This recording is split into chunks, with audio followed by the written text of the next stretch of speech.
All right, everybody. So today we're going to be going over accumulation and distribution and what it is.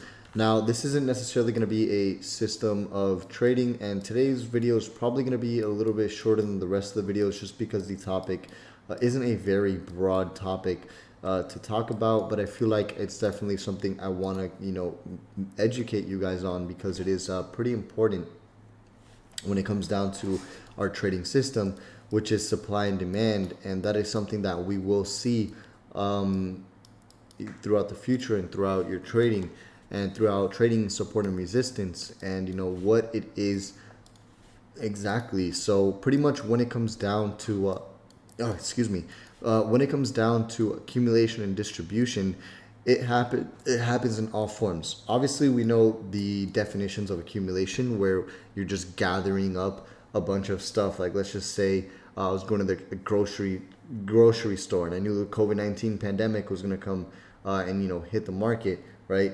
Or not the market, but it was going to affect society. And I go to the grocery store. I'm going to accumulate as much water bottles as I possibly could. I'm gathering as much water as I can. I'm accumulating water. And obviously distribution is me handing out water bottles to the rest of the members in my family, right? Meaning that I'm going to be short on water bottles, and I may have to go back and accumulate again before I can start distributing more water bottles to my family members, right? Very, very basic, simple, definition breakdown there.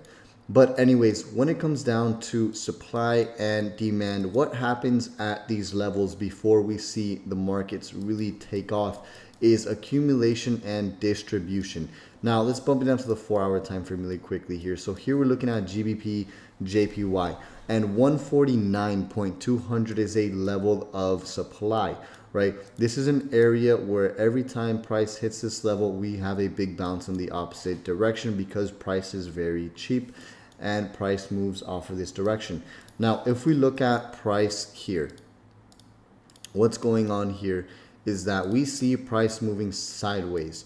All that's happening here is that the major players, being the big banks, the hedge funds, the institutions, they're accumulating buy orders, right? They're anticipating for price to go up, and buy orders are being accumulated, meaning that there's a lot of positions that the banks are taking within this price range, because remember, support and resistance, supply and demand, doesn't matter who you are. You could be Warren Buffett, you don't know the exact price is going to go up from.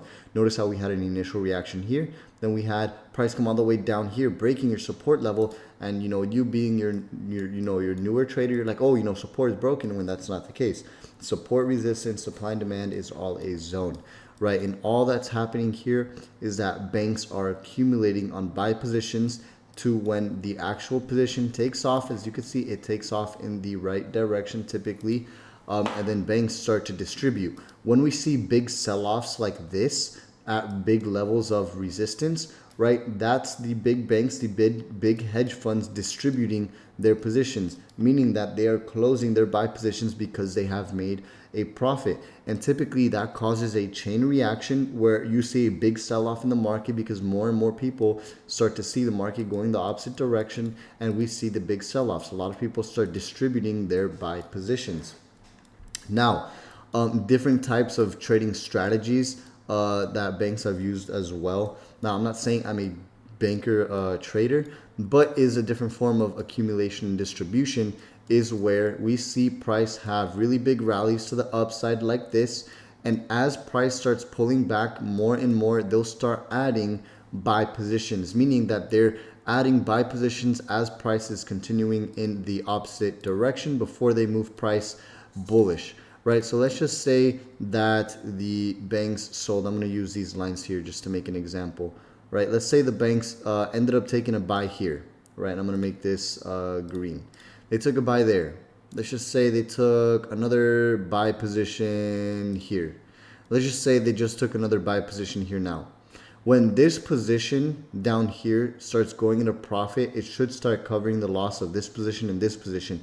And what they'll start doing is distributing their buy positions as price goes higher and higher and higher until a point where price reaches let's just say 160 flat, and then they'll start to sell off the market, distributing the rest of their buy positions once all of their orders have been filled and all their orders have been in profit.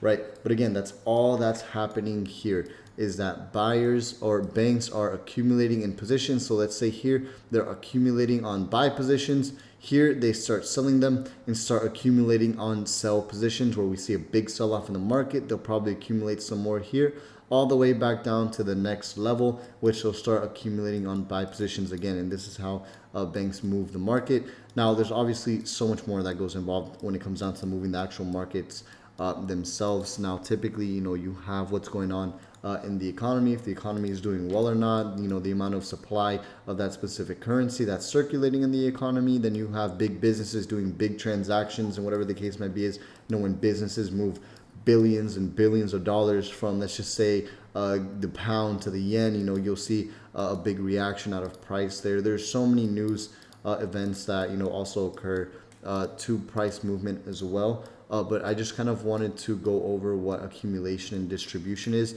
So when you know that you're trading at a specific level and you see it consolidating, that simply means that decisions are being made, right? When decisions are being made, there's typically going to be a big move that's going to happen right after that. And as you can see, price accumulated here a little bit and then came down, came back up, accumulated even more, and then continued to really go down after that. And what could also happen in situations like this is they just start accumulating on short positions, which causes a huge breakout here, which could be activated by a news event.